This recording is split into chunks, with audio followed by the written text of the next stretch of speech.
নমস্কার। বাংলার হুগলি জেলায় লুকিয়ে আছে দুটি গ্রাম, যেখানে জন্ম নিয়েছিলেন এমন দুই মহান আত্মা যাদের আলো আজও বিশ্বকে পথ দেখায়।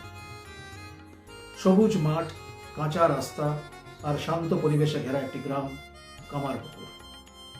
1836 সালে এখানেই জন্ম নেন এক শিশু, যিনি পরে হয়ে ওঠেন মহান সাধক শ্রী শ্রী রামকৃষ্ণ পরমহংস। ছোটবেলায় তার নাম ছিল গদাধর।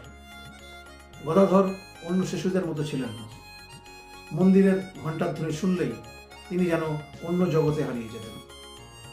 গ্রামের মানুষ ধীরে ধীরে বুঝতে শুরু করলো এই শিশুর মধ্যে আছে এক অলৌকিক আধ্যাত্মিক শক্তি।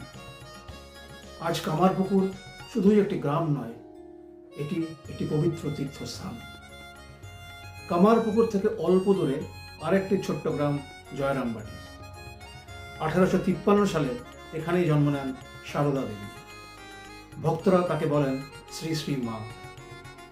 তিনি ছিলেন শান্ত, সরল আর অসীম করুণাময়ী। যে কেউ তার কাছে এলে তিনি বলতেন, আমি তো তোমাদের মা। এই মাতৃত্বের ভালোবাসাই জয়রামবাটিকে করে তুলেছে এক অনন্য আধ্যাত্মিক স্থান। কামারপুকুর আর জয়রামবাটির এই আধ্যাত্মিক আলো পরে সারা পৃথিবীতে ছড়িয়ে পড়ে। এই আদর্শকে বিশ্বের সামনে তুলে ধরেন স্বামী বিবেকানন্দ। তিনি প্রতিষ্ঠা করেন রামকৃষ্ণ মিশন, যার মূল মন্ত্র মানুষের সেবা।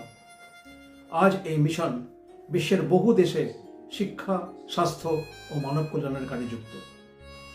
আজও হাজার হাজার মানুষ কামারপুকুর ও জয়রামবাটিতে যান শুধু দর্শনের জন্য নয়, শান্তি খুঁজতে।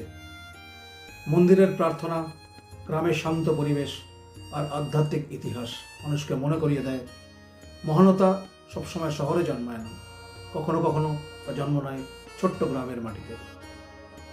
কামারপুকুর আর জয়রামবাটি বাংলার দুটো ছোট্ট গ্রাম, কিন্তু তাদের আধ্যাত্মিক আলো আজও পথ দেখায় পুরো বিশ্বকে। নমস্কার।